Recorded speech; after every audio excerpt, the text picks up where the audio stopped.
Hey, ladies and gentlemen, welcome into another episode of the YorkHER podcast presented by Visa. I'm your host, Olivia Landis.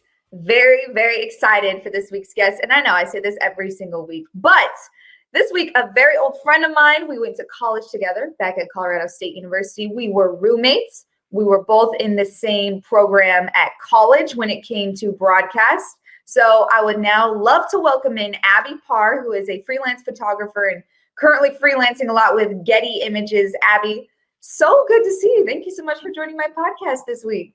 Yeah, thank you for having me. I'm so excited. So awesome to be here. It's funny because we were talking a little bit before we went live, and we were talking about how it's really come full circle. And just to give our viewers and the people who are listening right now a little bit of background, like I mentioned, I'm from Colorado. Abbie is actually from Oregon, but she came out to Colorado State, and we met each other. Was it our sophomore or junior year? I think it was junior year because we were in so junior year. Yeah. Yeah. So we met our junior year, and we were both part of CTV and the broadcast and the on-campus collegiate. Well, the collegiate. Yeah, that's what you call that at Colorado State. So Abbie was the photographer, did stuff for sports photography, and then I was the sports producer and anchor. So that's how we met, and now we're coming full circle. Both of us still working in professional sports 5 years later. This is so crazy.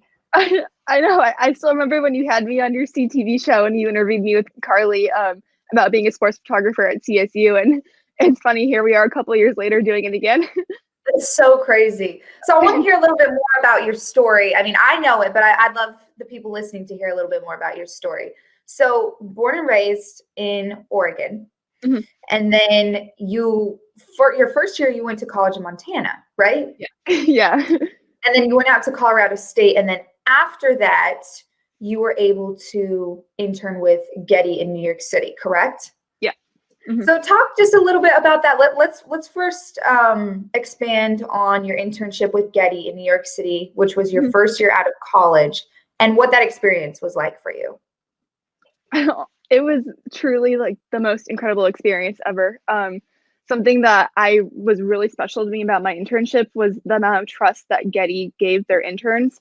Instead of just being an internship where they have their interns run cards during sports events or stay back in the offices filing photos, they sent me to some of the biggest sports events happening in the world. They sent me to the US Open. I got to cover the Yankees through their entire playoff run. I photographed the Eagles, who won the Super Bowl that year. I truly got to photograph the most incredible sports events, and for them to let an intern fresh out of college shoot some events that were that high end and that were so many people would be wanting photos from, it really just shows how great of a company Getty was to intern for, and the relationships that I made with everyone during my internship, I'll cherish forever for the rest of my life. And they're people who I still stay in frequent contact with, and I got to intern with some of the best photographers in the world, and they're also some of the most incredible people I've ever met because they're so humble and they care so much about helping others and giving back to upcoming sports photographers. It was just truly the most incredible experience that I'll never forget. Oh, I love that. I love hearing that because I think sometimes, I don't know, and it's not just this industry, but sometimes you just hear about people not always looking out for one another. So it's really cool to hear that not only did you enjoy your experience and felt like you were treated so well as an intern, but the people were cool too. I want to back up just a little bit because I would love to brag about you on here. You also were an assistant photographer for the Colorado Rockies our senior year in college. I don't know many college students who are able to be assistant photographers for professional sports teams.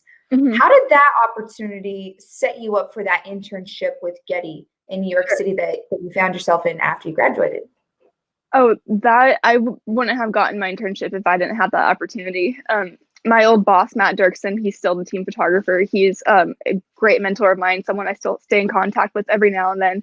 And he definitely took a chance on me by hiring me because I didn't really have any professional sports experience. And a lot of times when people ask me, like, what is your best advice to give people that are upcoming in this industry, I say to network yourself and to meet the people around you. And the way that I even got my job with the Rockies was because I was able to become friends with an AP photographer a year before I got hired, and he let me go to some games with him just for fun, like obviously not paid or anything, just for my own experience to shoot some games and get some professional experience. And then that's how I kind of became in contact with the Rockies. And then it just happened that they ended up needing to hire 2 assistant team photographers the following year. And because I had a little bit of professional experience photographing the team, I think that's probably what got me the job. But working for the Rockies, it was such a great experience. Something I love working for them is just how well our shooting styles lined up with my boss Matt and then my other coworker Kyle, who was the other assistant team photographer. We were all really passionate about playing with the light and capturing images that aren't just the pitcher throwing the ball or the batter hitting the ball. We were a team that we like to go explore around the ballpark and to shoot the sunsets and to shoot a lot of other really cool elements that you get with baseball. So having that experience with the Rockies absolutely helped me get my internship, and I probably wouldn't have gotten my internship without it. And it's also something that I look back on, and I'm so thankful for the people that I met and the experiences that I had. When did you first realize that you loved photography? When did that first interest or passion for it spark? Because you went to Montana your first year of college, and then you moved out to Colorado State. But at what point did you find out that you loved and wanted to pursue photography? To be totally honest with you, the way I kind of discovered I wanted to be a sports photographer was I was a junior in high school, and I took a film photography class, and I got a C in the class. And I really wanted to take digital photography, but in order to take it, you had to get either an A or a B in the class, and I obviously didn't get one. So I remember I had to fill out a little form to my teacher saying, like, please let me into this class. Like, I really want to into this class. And God, this sounds bad, but I remember I just thought of the best thing I could think of, like the best lie I could come up with. And I wrote on that paper that I wanted to become a professional sports photographer. And the more that I wrote on that paper, and the more I thought, you know what, this actually sounds pretty cool. I think I do want to become a professional sports photographer. And that sounds cool, really? Yeah. So you're like, let me start out with a little lie. Like, actually, I kind of believe this lie. I think I can do this. It was a white lie. Yeah. That's so crazy. I mean, if I had gotten a B in that class, who knows where I would have been by now? Completely different job or industry. Wow. So a blessing in disguise. Okay. So you end up finding out that you want to be a sports photographer by starting out with a little white lie, which is okay because it kind of has brought you through this journey to where you're at now. After Getty, you in New York City, they offered you something to go completely across the country, right? Yeah. What was that approach like, and how did you make up your mind in that decision? Yeah.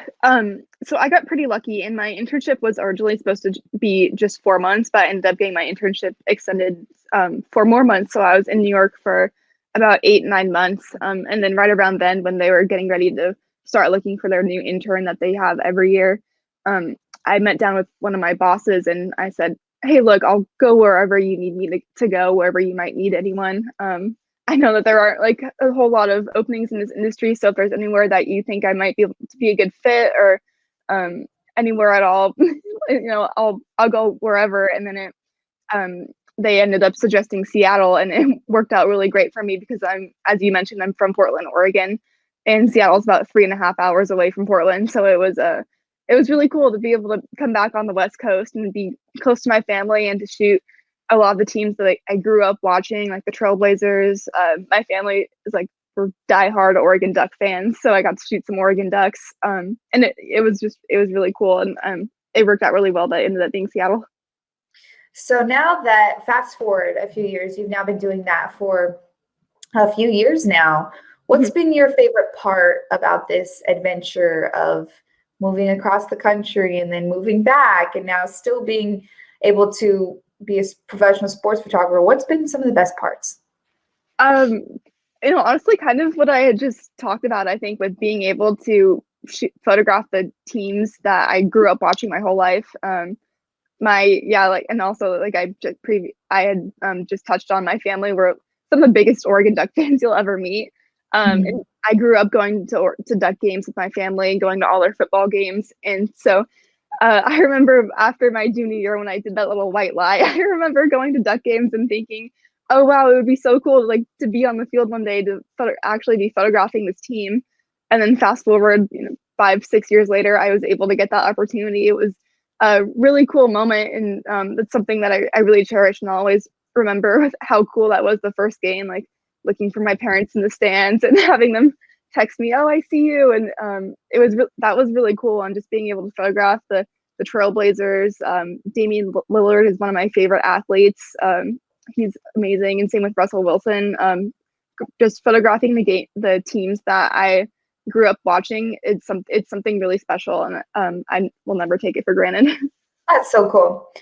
It's really cool. I think your story is so unique because, like you said, you were able to kind of come full circle and go back close to home, which is always nice. It's nice to be close to people, especially for you being gone so long. It's nice to be able to be back close to home and photographing all of the teams that you watched growing up. Definitely. I want to take a little bit different turn now. You are you said that you're still working out there, still working for Getty, you're still freelancing. I'm very curious as to you being a female photographer in this industry, and not only a female photographer, but a very young female photographer. You got your foot in the door very early, which is, very blessings. That's a huge blessing. But what have you experienced as a young woman in this industry on the photographer side of things? It's intimidating. I remember when I photographed my first sports event, I walked into the photo room and it was all men, and I was the only woman. And nothing against those men when I was working that event, because there's some of the greatest photographers I've met, and they're people I still stay in contact with. But whenever you walk into a photo room and you're the only female, it's intimidating, especially when it's your very first professional sports event. And at the end of the day, we just really need more women in sports. And I really like where the industry is going with things like your podcast, and how much more attention lately women in sports have been getting. And just little things like Russell Wilson, a couple weeks ago, he walked into the Seahawks game wearing a Sue Bird jersey. And I remember afterwards during the press conference, he of course had some clutch play in the fourth quarter that ended up winning the game for the Seahawks. And during that press conference after, he said, I felt like Sue Bird in the clutch. And we just need more of that to be normalized. I remember it got so much media attention afterwards that he did that. And I love where this is going with that getting so much attention. But I just hope that one day things like that can be normal, because women's sports are being talked about so much and recognized so much, as much as they deserve to be. And at the end of the day, that's where I really hope that the sports industry goes down the road, with women's sports just being so much more normalized, and for it to not have to be a big deal, because it's something you see every day so often. Yeah, I remember how that got a lot of media attention. I actually remember that Russell Wilson referencing Sue Bird, which was really, really dope. But to kind of go off of that, you said that, for a while there was a little intimidating being one of the only women in the room. How did you overcome those feelings and more so just lean on your own talents and your own knowledge? With me, I just remembered how passionate I was about sports and how much I love sports. And yes, it is intimidating walking into a room and to be the only young female, but all the people that I've met here in the sports industry, they're all such incredible people. And just don't be intimidated, especially if you're for something that you're so passionate about. Remember why you want this and why you show up every day to photograph these sports that you do. And over the years since I had that first encounter where I walked into my very first photo room and I was the only female, that doesn't happen too often anymore. It's a lot more normal for me to walk into a photo room and for there to be a couple other females in the room. And of course, we need more out there, but I really do see a lot of progress happening. And I think that we're moving in the right direction. And just remember how passionate you are about sports and how you want to help help the women's sports community that we have with showing everyone that don't be afraid to be a woman in this industry and remember how passionate you are. And let's get some more females in here soon.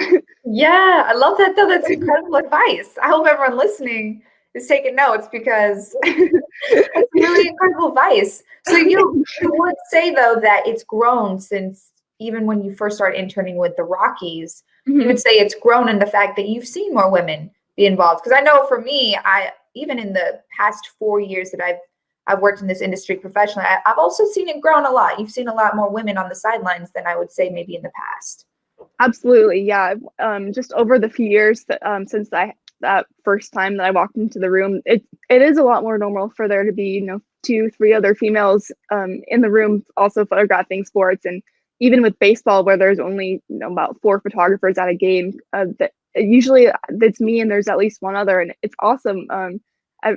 I just love seeing these little small victories that we've been having with getting more women out here and making it just seem more normal for us to be working in this industry. And I can't wait to see how many more females I see in the photo wells and on the sidelines down the road. Yeah, me too. Truly, me too. So where do you go from here? What exactly do you want out of your career? And it's probably, it's a tough question because if you ask me that, I probably wouldn't know how to answer it. But where do you go from here? What do you want to create out of this photography position that you now have in the sports world?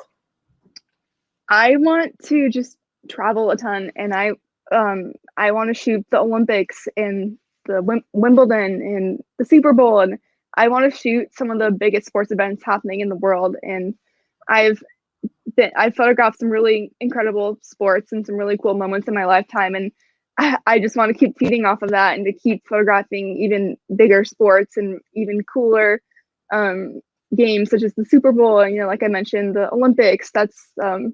The Olympics is just everything I dream of, and that's the ultimate goal for me. And also just to keep hopefully helping out getting some more females in this sport, in this industry, because I like where we're going. I like how that it's becoming more normal for me to not be the only female in the photo wells during games. But I hope that I can, even just by doing this podcast and by just being present and showing up to work every day, I can help inspire the sports industry and by help women in sports feel more normal, and for it to not have to be such a big deal that we're working in sports, and for it to just be something you see all the time. Yeah, that's really amazing, Abbie. We need more people like you. Out there. Like you live. I love this. I love this conversation. It's so special to me, really, truly. This conversation is so special to me just because, again, like we already mentioned, we are really coming full circle. We were once at the collegiate in college, just a bunch of dorky college kids with some big dreams, trying to make it to the professional sports world. And now, 4 years later, you are on my podcast and we're talking about women being badasses in sports. That's so cool to me. I'll never forget when, I think it was like a week after we graduated, I saw you for the first time in a couple of days, and I said, "Hey man, like, what are you up to? Do you know where you're heading now?" And you had just interviewed with the Jets, and I said, "Oh my God, I just interviewed with Getty for an internship in New York." And then it was so random. Like, we didn't even plan it or anything. That we were like, "What?" New York. I was like, "Oh my God, I'm gonna have a friend out there if I get there." Yeah, it was so cool, so crazy, and it was cool because our first year out here.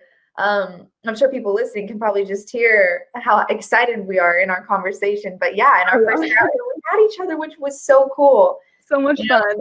I remember when we saw each other on the sidelines our first Jet game. It was so cool because we were so used to seeing each other at the sidelines for CSU stuff. And then I remember we met Chef Ann later. Oh my goodness, we did. You're right. I forgot we met Chef Ann. That was one of my favorite memories of my internship, meeting Chef Ann from the Food Network. Yeah, it's so cool though. It's been so cool. It's been so cool to see you really accomplish your dreams and me be right there alongside you this whole time. Before I let you go, I want to know if you have any fun stories that you've experienced over the past 4 years, or maybe just a favorite memory or a favorite athlete that you've photographed, anything like that. Because I mean, now you're well into almost your 5th year, your 5th professional year as a professional photographer. Mm-hmm. So any fun stories or any athlete that you just loved to photograph? It's tough. I'm putting you on the spot too, because I know it's probably tough. There's probably so many to choose from. I remember during my New York internship, I have a picture of it on my Instagram, but I remember I was photographing the Nets. Brooklyn Nets were playing the Cleveland Cavs, and it was my first time photographing LeBron. And of course, no matter what, regardless of what happened that day, the fact that I got to photograph LeBron was like the coolest thing ever. But then I remember at some point during the game, he nearly crashed into me. And one of my photo friends that worked for the New York Post got a really cool picture of LeBron practically just crashing into me. And me just looking up at him, looking so tiny and thinking, oh my God, LeBron is like an inch away from me. And like, this is so scary because it's LeBron James. Like this doesn't happen to people too often. And that was just really cool to say I practically got taken out by LeBron. Did he crash into you? Did he right next to me? He didn't actually crash into me, but I joke to people now about how I wish he crashed into me because it would have been such a cooler story. And I wish I got like a black eye from LeBron or something. Yeah, that would be a crazy story to tell. Oh, one time I got a black eye from LeBron James. Right? I mean, I guess it could still happen some point down the road. I mean, he doesn't seem to be retiring anytime soon, but hopefully we can get back on the court soon during COVID because now I shoot up from the stands this season. But I guess it could happen. Yeah, that is so funny. I love that. I love that story. You should keep that story. And you said you still have that picture, right?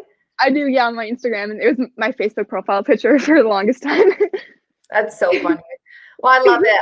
Abbie Parr, it has been an absolute pleasure to talk to you. I just feel like I've been talking to an old friend this whole time. So to be able to have you on the podcast, I can't even explain how much it means to me. I'm so glad that we were able to come back full circle. And who knows, maybe in another 5 years, it'll be something else that we're talking about or talking on. So thank you so much for joining me for the YorkHER podcast. Yeah, thank you. I was so happy that you invited me, and I should text you more often asking you to help me ID Jets players after a game, since that's how I got this conversation started. So, yes, of course. I'm always here to help. That's a wrap, though. That's a wrap here for the YorkHER podcast presented by Visa. Thank you guys so much for listening to this episode. Cannot thank you enough for the support each and every week. Please share and subscribe to the podcast. It would mean the absolute world to me. We're going to keep having guests and keep having wonderful women to tell their stories and talk about their careers. Thank you so much, and I'll see you next time.